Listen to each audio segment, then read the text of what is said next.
গাইউন জাহান্নামের গভীরতম উপত্যকা, যেখানে জমা হবে জাহান্নামীদের দেহ থেকে বের হওয়া পুঁজ।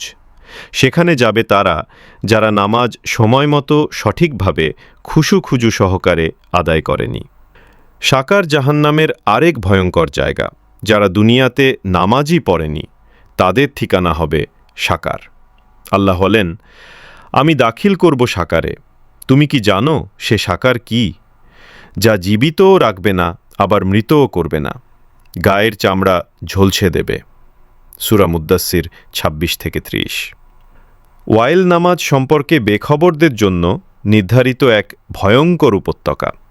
সেখানে সাপ, বিচ্ছু আর ভয়ঙ্কর জীবজন্তু জাহান্নামীদের খেয়ে ফেলবে, আর দেহ আবার ফিরিয়ে দেওয়া হবে। কুরআনে বলা হয়েছে, অতএব ওয়াইল সেসব সালাত আদায়কারীর জন্য যারা তাদের সালাত সম্পর্কে বেখবর। সূরা মাউন ৪-৫।